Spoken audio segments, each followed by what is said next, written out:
મારા અને તમારા મનના અરીસાને ચોખ્ખી કરી નાખશે. પહેલું સૂત્ર.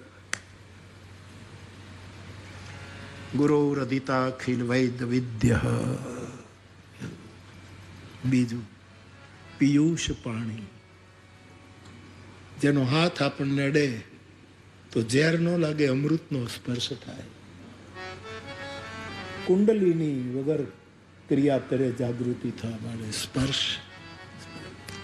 જેનો હાથ અમૃત હાથ. શું કામ આપણે મહાપુરુષો આપણા માથા ઉપર હાથ મૂકે, આપણને ટચ. આનો બહુ મોટું પછી ભાઈ કળિયુગનો પ્રભાવ છે. આના ખરાબ અર્થ થાય, માણસ ક્યારેક ગોથું ખાઈ જાય, કંઈ કહેવાય નહીં, એ પણ બધું ધ્યાન રાખવું પડે. પરંતુ જે અહીંયા શાસ્ત્ર વર્ણન કરે છે એવા બુદ્ધ પુરુષનો સ્પર્શ પિયુષ પાણી હોય છે. એને સમુદ્ર મંથન કરવા ન જવું પડે, એને ચાંદામાં વાટ ન જોવી પડે કંઈથી અમૃત મળે, એને પાતાળમાં જઈ નાગોની ચૂડમાંથી અમૃતનો કટોરો લેવા જવું ન પડે.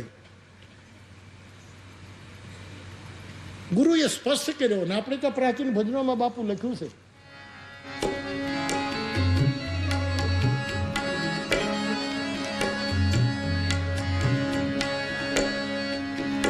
હાથરે એડ્યો ને કાયા થઈ એમ નહીં. ધન ધન ગુરુનો એ પરતાપ, ધન ધન ગુરુનો પ્રતાપ. એવા કોઈ ગુરુજી મળે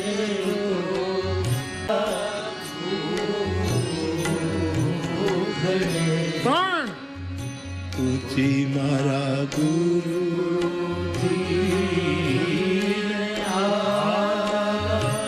ઊંચી મારા ગુરુજી. એવા કોઈ ગુરુજી મળે તારા મારા. આમ તો આપણો આખો દેશ ગુરુનો દેશ છે, આખી પૃથ્વી ગુરુ દેશ છે, આખું બ્રહ્માંડ ગુરુમય છે. પરંતુ ભારતના અમુક મુલકનું તમે દર્શન કરો તો પંજાબ વધારે ગુરુનો દેશ છે. પંજાબની ધરા એ વિશેષ રૂપે ગુરુ દેશ છે. સંદર્ભો ભલે બધાયા હોય પણ સત્ય શું છે કે પંજાબમાંથી જે શીખ બંધુઓ છે ભારતના બીજા પ્રાંતોમાં સાયકલ ઉપર નીકળે અને ચાવીઓના જુડા રાખે. એ છે કે ગુરુઓના દેશમાં ચાવીઓના જુડા હોય છે. તમારા જેવા તાળા હોય, આ ચાવી નહીં તો આનાથી ઉગાડી નાખે, આ નહીં તો આના જુડા ને જુડા. આપણે ત્યાં આપણા સરદાર ભાઈઓ આવે અને કટાઈ ગયેલા તાળા ખોલી નાખે છે. આ નાનપણમાં આપણા બધા ગામડાના અનુભવ છે, કારણ કે ગુરુના દેશમાં માણસો છે. વાહેગુરુ જી કા ખાલસા, વાહેગુરુ જી કી ફતેહ, વાહેગુરુ જી કી ફતેહ. ઊંચી મારા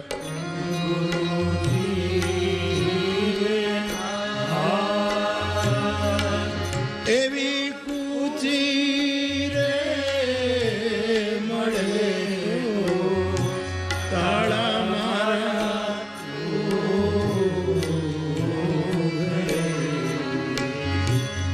એવા કોઈ ગુરુ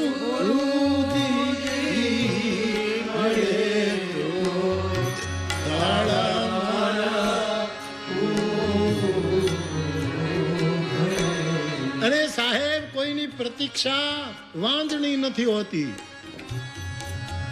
એને છોરું જન્મે ક્યારેક આવીને ઉભો રહી, સમય લાગે.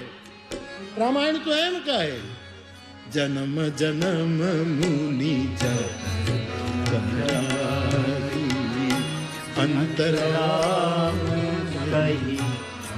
ક્યારેક જન્મ જન્મ લાગે. વળી ગીતા તો એમ કહે જન્મ જન્મનો એક આંકડો નહીં, અનેક જન્મના અંતે, અનેક જન્મોના અંતે કોઈકને અજવાળું થાય. તો અહીંયા ભજનમાં શું કીધું? એ જી બાર બાર વર હે ગુરુ મારા અને લે એવા લાખાની સંભાળ, એવા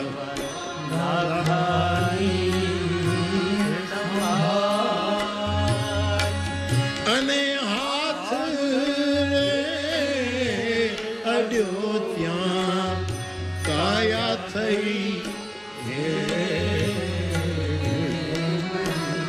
પિયુષ પાણી એ જે હાથ રે અડ્યો ત્યાં કાયા થઈ.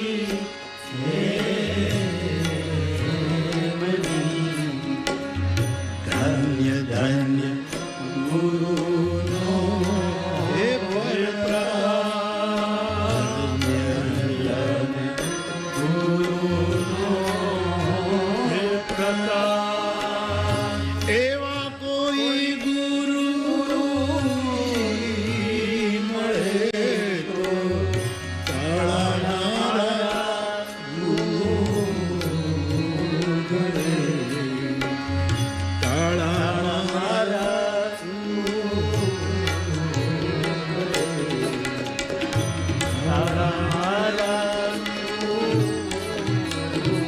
બાપુ ઘણી વખત શું થાય કે એવા તાળા હોય ને બાપુ બધી ચાવી લગાડો તોય ન હોય, પણ તાળો મળી જાય. તાળો મળી જાય. જીવનનો તાળો શું છે એ હોજી જાય. કોઈ ગુરુ મળે, તાળું કદાચ ન પડે ને ગુરુ છોડી દે કે આનો તમોગુણી સ્વભાવ છે, એનો હું સ્વીકાર કરી લઉં, આનો તાળું તોડવાવું નથી, પણ તાળો મેળવી દે. એ જ તમોગુણી સ્વભાવને શંકરની સાથે જોડી દે તો કૈલાસ નો અધિકારી થઈ જાય છે. તાળો મેળવી દે, કદાચ તાળું ન પડતું તો. તુલસીદાસજી કહે આકાશમાં આટલા બધા 12 મેઘ વરસે પણ આકાશમાં એકેય ફૂલ નથી થતું. જદપી સુધા બરસહી જલત. મૂર્ખનું હૃદય ચેતે નહીં ગમે એટલા. મૂર્ખને બોધ ન લાગે એને સાધુ ઘણું સમજાવે. આવા પદો આપણે ત્યાં આવે પણ તાળો મેળવી દે. આપણો સરવાળો કરી નાખે સાહેબ. ઇતિ સિદ્ધમ કરી નાખે. આપણો દાખલો ગણી નાખે. એવા કોઈ ગુરુ મળે તો જેનો હાથ પિયુષ પાડે. અને ત્યાં તો 14 ચિતડું કહ્યું કરે નહીં. 14 ચિતડું કહ્યું કરે નહીં. મને ઓચિંતન થઈ ગયું અજે. ઈ 14 કઈ હશે? ઈ 14 કઈ બાપુ કે જે દિવસે સૌ બાપો કહે કે ચિતડું ની આ વાત થઈ.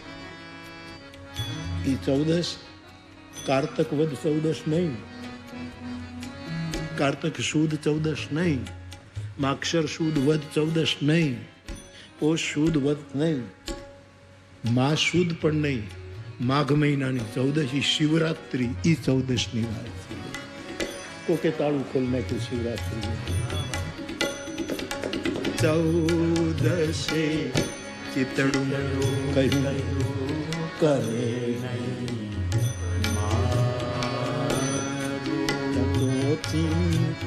ઓર નીકળી ગઈ. ગર્ભ બહાર આવ્યો, ચેતના પ્રગટ થઈ ગઈ સાહેબ.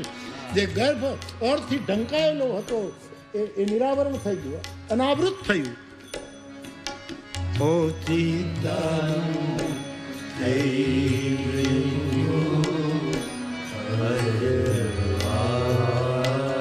અને બાપુ શુદ્ધની 14 હોય તો અજવાળું થાય જ, કારણ કે પછી પૂનમ આવવાની. આ તો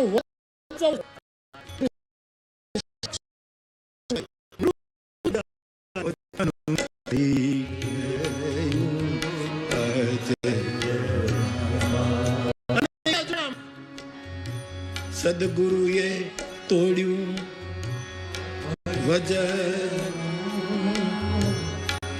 વજ્રનું તાળું હતું સાહેબ, ક્યારેય સુધરીએ નહીં. એને 14 ના અજવાળામાં એ તાળું તોડી દીધું. માટે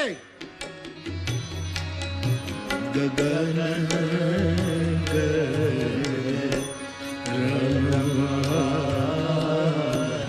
સપ્તઋષિ રૂપે આકાશમાં ફરતા હોય છે, આવા ગુરુ સૂર્ય રૂપે આકાશમાં પ્રકાશ કરતા હોય છે, આવા ગુરુ ચંદ્ર બની અને જગતને શીતળતા આપતા હોય છે, આવા ગુરુ વાદળા બની અને જ્યાં જરૂર હોય ત્યાં વરસતા હોય છે.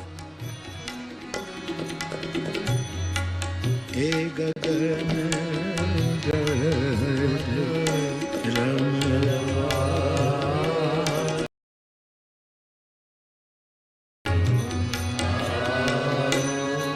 હવે તો આ પદ બહુ જ ગવાય છે ને સારી રીતે ગવાય, પણ મૂળ કમ્પોઝિશન કાનદાસ બાપુનું, દ્વારકાનો સાધુ મૂળ બાપુ.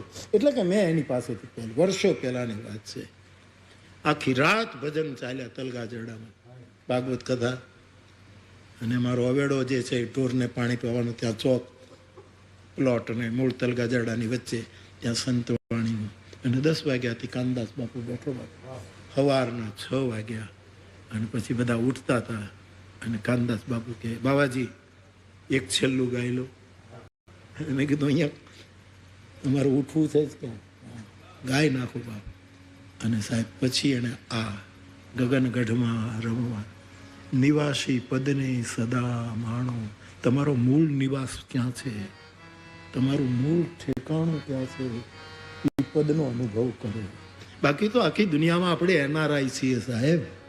આપણું મૂળ વતન કયું છે આપણને ક્યાં ખબર છે? બધા જ એનઆરઆઈ છે.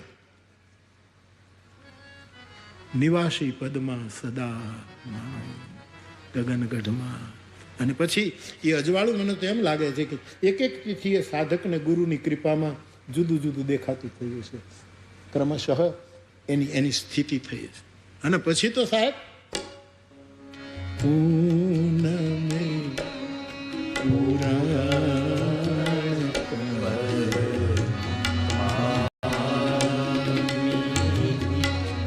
મળ્યા જ્યારે ફૂલ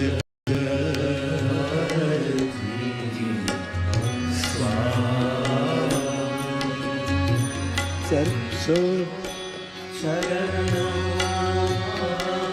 શીશ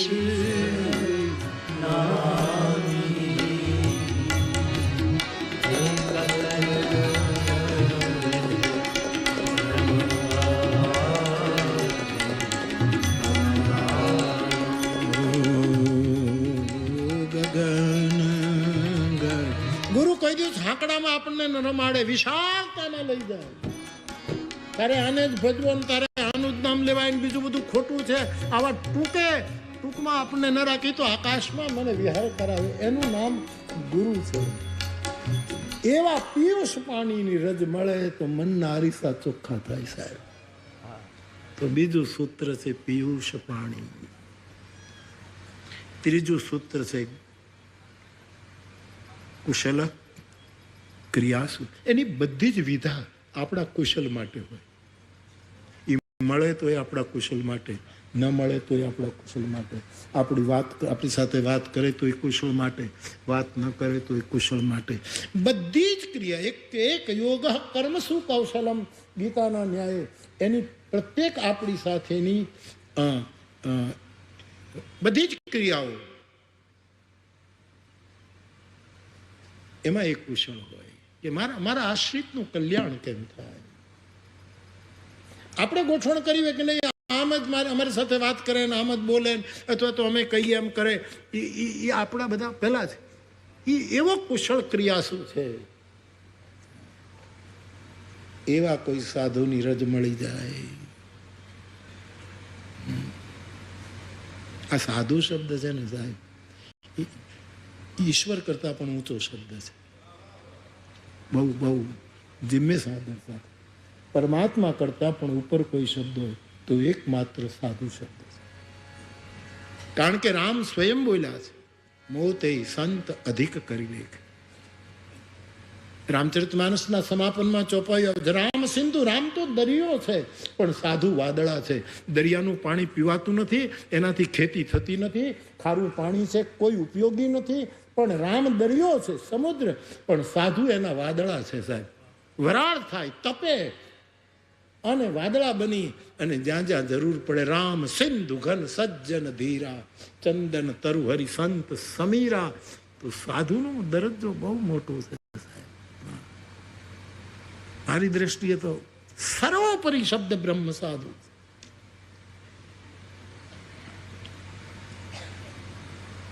આપણને કોઈ મળી જાય આવો કોઈ સાધુ તો સેવી લેવો સાહેબ, સેવી લેવો, સેવી લેવો. ટાણું ચૂકવું નહીં. ટાણું કાં તો તાળું તોડશે કાં તાળો મેળવી દેશે સાહેબ. બેમાંથી જેવી આપણી પાત્રતા. કુશલ ક્રિયાસુ, બધી જ ક્રિયામાં એ કુશળ હોય. જ્ઞાન માર્ગી હોય તો આપણને જ્ઞાનના માર્ગમાં કુશળતાપૂર્વક પુશ કરે. કર્મ માર્ગી હોઈએ તો પુરુષાર્થમાં ઉદ્યમ કરતો. કબીર કહે કબીર કછું ઉદ્યમ અને ભાવ જગત હશે તો આપણને ચોધાર આંસુ રડતા કરી મૂકશે. બધી જ ક્રિયામાં જે કુશળ એની ચરણરજ મને અને તમને જો મળી જાય તો આ દર્પણ ચોખ્ખા થાય. આગળ ગુરોરધિતાખિલ વૈદ વિદ્ય પિયુષ પાણી કુશલ ક્રિયા ગતસ્પૃહ. કેટલો મોટો, જેને આપણી સાથે સંબંધ રાખવામાં કોઈ સ્પૃહા નથી, એને કાંઈ નથી જોઈતું, એક માત્ર કોઈ સ્પૃહા નથી.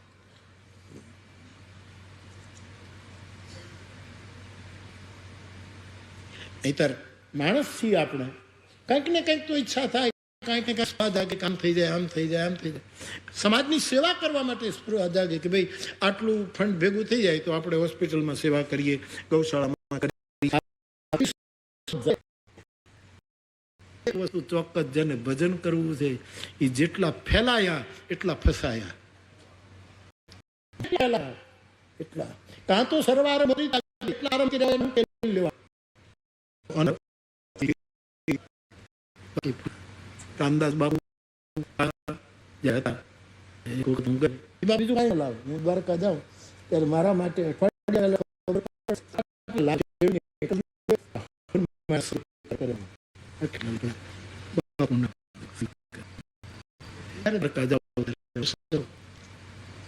વખત ગયો ત્યારે આશ્રમ જે હતા કરતા બહુ મોટો વિશાળ, પોતે આ ખુરશી ઉપર બેઠા હતા. શિયાળાના દિવસો સગડી બળતી હતી. એમ કે બાપુ, એટલે સ્વાભાવિક છે, એમ લૌકિક વાર્તા ન કરવી જોઈએ પણ સ્વાભાવિક એમને અમરદાસ બાપુ મારી સાથે હતા. એટલે એમાં કીધું કે બાપુ આ તો આશ્રમ બહુ વિશાળ કરી નાખ્યો. એટલે બાપુ બેઠો બેઠો હું કે વાળવાનું વધાર્યું, બીજું કાંઈ નથી, બીજું વાળવાનું વધાર્યું. આટલો મોટો આશ્રમ વાળવો પડે અને વાળવામાં દોષ લાગે જ. મનુસ્મૃતિ કહે છે 5 વસ્તુમાં પાપ છુપાયેલા છે. એક ચૂલામાં, કોઈ પણ ગૃહસ્થ જે આપણે છીએ ને એને 5 પાપ લાગે. એક તો ચૂલો હળગાવો એટલે પાપ લાગે. એમાં કેટલા સૂક્ષ્મ જંતુ મરશે આપણને ખબર નથી. વનસ્પતિ બળે છે, લીલું બળી જાય, એમાં ચેતના છે. બોઝ સાહેબ કહી ગયા છે વનસ્પતિમાં જીવ છે, વેદોએ તો પહેલેથી કહ્યું છે. એમાં પાપ છે. ચૂલો હળગાવવામાં એક પાપ છે, સૂક્ષ્મ પાપ. બીજું, ખાંડવામાં પાપ છે. આ 5 પેલા બતાવે છે. વાળવામાં પાપ છે, વાળવામાં કંઈક ને બદલે કંઈક જીવજંતુ મરી જાય, સ્વાભાવિક છે. વાળવામાં પણ પાપ છે. ચૂલો હળગાવવામાં પાપ છે. પાણીનું બેડું ભરવાયું અને પાણીને ઠાલવીએ અથવા તો પાણીને હાંડાને ગાગરને આપણે સાફસૂફ કરીએ તો પાણીનું જે પાત્ર છે એમાંય ક્યાંક આપણાથી કોકને કંઈક કચરો ઉડી જાય, કોકને કાંઈક થઈ જાય, સૂક્ષ્મ અપરાધ થાય છે. સૂક્ષ્મ અપરાધ. ખાંડવાથી પણ પાપ થાય, વાળવાથી પણ. અને એ 5 પાપમાંથી આપણા જેવા સંસારી જીવોને બચવા માટે ભગવાન મનુ એમ કહે છે કે તમારે રોજ 5 યજ્ઞ કરવા. એક તો વેદનું અધ્યયન સ્વાધ્યાય કરીને બ્રહ્મ યજ્ઞ કરવો, પણ વેદનો આપણને ન કરી શકીએ તો રામાયણ અને ગીતાનો થોડોક રોજ પાઠ કરવો તો આ ચૂલો હળગાવવામાં જે પાપ આવે છે ને એમાંથી મુક્તિ મળી જાય. હનુમાન ચાલીસાનો પાઠ કરવો, ભૂસુંડી રામાયણનો પાઠ, અથવા તો મહાપુરુષનો કોઈ પદનો પાઠ કરવો, એને બ્રહ્મયજ્ઞ કહેવો. સ્મૃતિકાર મનુ એમાંથી મુક્તિ મળશે. ખાંડીએ અન્ન કે ધાન ખાંડીએ એમાંય ભૂલ થાય તો એનું શું કરવું, એને કોના માટે? ત્યારે એમાંથી મુક્ત થવા માટે પિતૃયજ્ઞ કરવું, તર્પણ યજ્ઞ કરવું. એવું આપણે સૂર્યને જે જળ ચડાવતા હોય, હું તો કરું છું એ કહું, સૂર્યને સવારમાં આપણે જળ ચડાવીએ એ પિતૃ તર્પણ છે, પિતૃ તર્પણ યજ્ઞ છે. કારણ કે આપણા બધાનું બે પિતૃ છે, યા તો ચંદ્ર યા તો સૂર્ય, અને ત્રીજો છે અગ્નિ, એ પરશુરામનો પિતૃ છે. આપણે તો કાં તો સૂર્યવંશ કાં તો ચંદ્રવંશમાં આપણે બધા આવ્યા. અને સૂર્યને જળ ચડાવવું અથવા તો બદલે કે પીપળે પાણી ચડાવવું, આ તર્પણ યજ્ઞ છે, પિતૃયજ્ઞ આને કહેવાય. એ કરવા વાળવા કરવાથી જે કંઈ પાપ લાગે છે એને દેવ યજ્ઞ કરવાનો, ગાયત્રી યજ્ઞ કરવો, દુર્ગા સપ્તશતીનો યજ્ઞ કરો. ચાલો ને સાહેબ, એ અઘરું છે. હનુમાન ચાલીસાની એક ચોપાઈ બોલીને યજ્ઞ કરો. માનસની, એ બધા દેવ યજ્ઞ છે. આમાંથી એની મુક્તિ. અને ચોથો, ઘંટી પીસવાથી દળવાથી પણ પાપ આવે. કોઈ પણ વસ્તુ પીસીએ છીએ એમાં કંઈક બીજું દળાય. એમાંથી મુક્ત થવા માટે વિશ્વ બલિ યજ્ઞ, ભૂત યજ્ઞ, એ સમગ્ર જગત માટે કે જેટલા ભૂત આ જગતમાં પંચભૂત છે, પ્રાણી માત્ર માટે હું આ યજ્ઞ કરું, જેથી કરીને મારે લીધે આ ઘંટી ફેરવવામાં જે પાપ થયું હોય એમાંથી મને મુક્ત થાય. અને છેલ્લો યજ્ઞ એ પાણીને કારણે જો આપણાથી પાપ થયું હોય એનો યજ્ઞ છે, જેને કહેવાય અતિથિ યજ્ઞ. આંગણે આવેલાને રોટલો આપવો, એનાથી આ પાપમાંથી. આવા 5 યજ્ઞો સ્મૃતિકારે આપણને બતાવ્યા છે. તો જે ક્રિયાઓમાં કુશળ છે અને જેને કોઈ આપણી સાથેના સંબંધમાં જેને કોઈ સ્પૃહા નથી, જેની પાસે લેના બેંક છે જ નહીં, દેના બેંક જ છે. લેના બેંક છે જ નહીં, બધી દેના બેંક. આપો આપો આપો.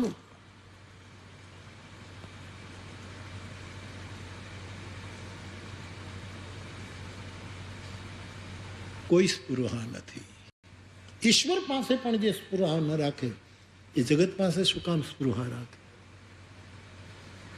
એવો કોઈ સાધુ મને તમને મળી જાય. આપણે સંસારમાં ડૂબેલા જીવો છીએ અને એની રજ પ્રાપ્ત થાય તો મનના અરીસા ચોખ્ખા થઈ જાય. સાહેબ, ગતસ્પ્રિહો, ધૈર્ય ધરો. ગમે તેવી સ્થિતિમાં હોય, જે માણસ ધીરજ ન ગુમાવતો હોય એવા ગુરુનું શરણ લેવું.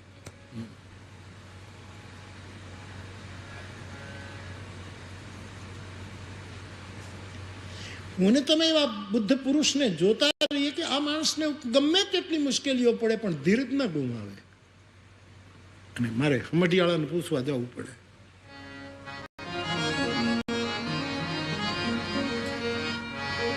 મેઘાણી બાપાએ કેટલાક પદોમાં ગંગા સતીના સંપાદિત કર્યા. મેઘાણીએ કર્યા. મેરુ રે ડગે પણ જેના મનડાન ડગે મરને એ જી ભાંગી રે પડે.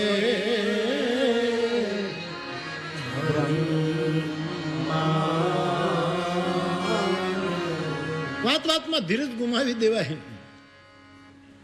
એનો આશ્રય ન કરાય. હું ભાગું તો મારી ભોમ કાલા જેન ભોરિંગ ના જીલે ભા. અન મેરું સરી કાઈ ડોલવા લાગે આકાશના આધાર. મેરામણ માજા મૂકે પણ ચેલૈયો સત.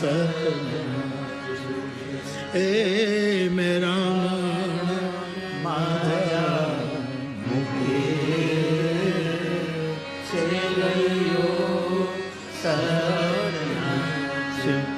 ધૈર્ય ધરો. કોઈ દિવસ ધીરજ ન કરો. એવો કોઈ સાધુ મને ને તમને પ્રાપ્ત થાય. દયાળુ હોય, કૃપાળુ. આપણને એમ લાગે કે આની પાસે કૃપા સિવાય બીજું કંઈ નથી. જ્યારે મળીએ ત્યારે એ પોતાની કૃપા આપણે ખાતે એફડી કરતો જાય. હા, એ કૃપાનો આપણે દુરુપયોગ કરીએ તો એફડી તોડી નાખીએ છીએ. એફડી સાચવી રાખો, ફિક્સ ડિપોઝિટ.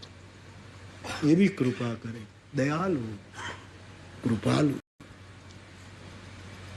એવો કોઈ સાધુ મને ને આપણે સાથે જ યાત્રા કરીએ છીએ સાહેબ, હું ને તમે બધા.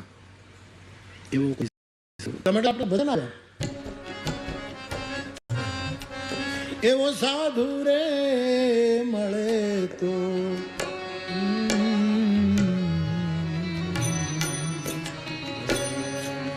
સાધુ મારા ચિતડાનો મુરાઈ પાદાર, જેણે મારું ચિત્ત ખેંચી લીધું સાહેબ. એવો કોઈ સાધુ મળે જે મારા ચિત્તનો ચોર હોય, મારા ચિત્તડાને લઈ લે, મારું ભટકતું હરાયા ઢોર જેવું ચિત્તનું એ પકડી પોતાના હાથમાં પકડી.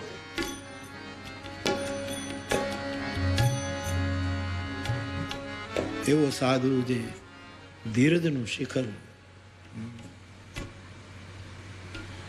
દયાળુ, કૃપાળુ હોય અને શુદ્ધોધિકારી, સાચો અધિકારી હોય. અધિકારી 3 પ્રકારના. એક તામસી અધિકારી, એ પોતાના નોકરિયાત ઉપર ગુસ્સા જ કરતો હોય. એ તામસી અધિકારી, ખીજ જ કરતા, કેમ મોડા આવ્યા, શું કરું, ફાઇલ તૈયાર કરી નથી, તમે કરો છો શું? તમે આમ ઉદાસ કેમ કે ઓફિસમાં સાહેબ ખખડાવી નાખ, તું ખખડાવી નાખ, મારા સિવાય હવે ઉદાસ રહેશે. તામસ અધિકારી હોય.